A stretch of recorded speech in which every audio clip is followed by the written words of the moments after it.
Waaqayyo karaa keessan dubbate waan guddaa waaqayyo waan baay'ee naa godhe. Eeshi. Waaqayyo dhugaa dubbate dubbii afaan isaa duukaa jira garanni waaqayyo waaqa jiraataadhaaf ta'u. Ameen.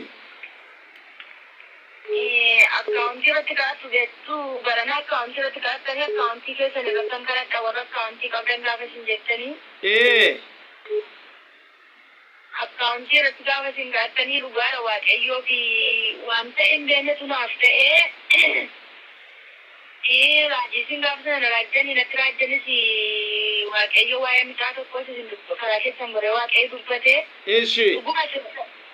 Ollaa korradha sirriimadha waaqayyo xaarqaa galeetu fayyise galanni waaqayyo waaqa jiraataadhaaf ta'u waaqayyoon naa galateeffadha.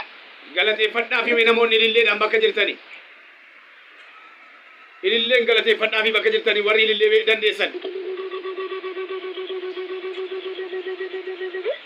Gadda dhugaa baate turtee neetwoorkii tura rakkisaa ture.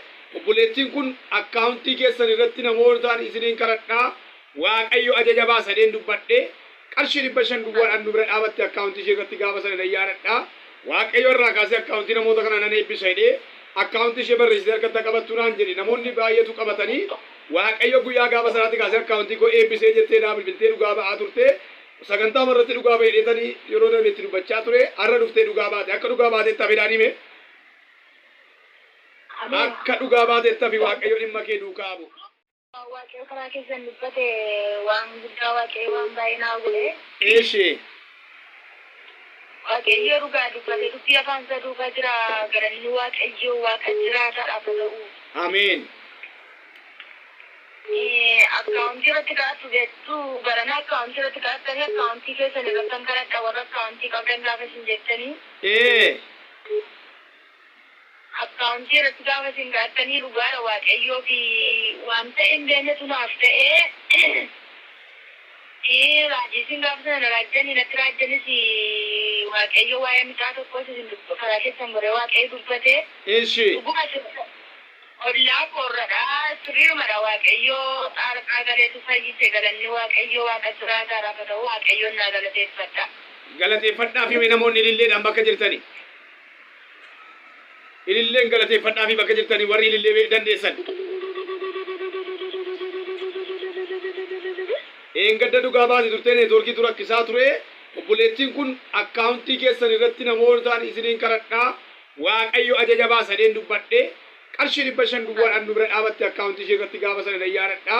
Waaqayyo irraa kaasee akkaawuntii namoota kana nan eebbisa jedhee akkaawuntii ishee barreessitee harkatti qabattu naan jedhe namoonni baay'eetu qabatanii waaqayyo guyyaa gaafa sanaatti kaasee akkaawuntii koo eebbisee jettee naa bilbiltee dhugaa ba'aa turte. Sagantaa marratti dhugaa ba'ee dheetanii yeroo darbeetti dubbachaa ture har'a dhuftee dhugaa baate akka dhugaa baatetti hafedhaan hime. Akka dhugaa baatetti hafi waaqayyo dhimma kee duukaa bu'u. Waaqayyo karaa keessan dubbate waan guddaa waaqayyo waan baay'ee naa godhe. Eeshi. Waaqayyo dhugaa dubbate dubbii afaan isaa duukaa jira garanni waaqayyo waaqa jiraataadhaaf ta'u. Ameen. Akkaawuntii irratti kaa'atu jettu barana akkaawuntii irratti kaa'attanii akkaawuntii keessan irratti kan kadhadha warra akkaawuntii qabdan gaafa isin jettanii. Akkaawuntii irratti gaafa isin kaa'attanii dhugaadha waaqayyoo fi waan ta'e hin beeknetu naaf ta'ee raajii isin gaafa sana raajjanii natti raajjanis waaqayyo waa'ee mucaa tokkos isin karaa keessan goree waaqayyo dubbate. Eeshi. Ollaa korradha sirriimadha waaqayyo xaarqaa galeetu fayyise galanni waaqayyo waaqa jiraataadhaaf ta'u waaqayyoon naa galateeffadha. Galateeffadhaa fi namoonni ililleedhaan bakka jirtanii. Ililleen galateeffadhaa fi bakka jirtanii warri ilillee dandeessan. Gadda dhugaa baate turtee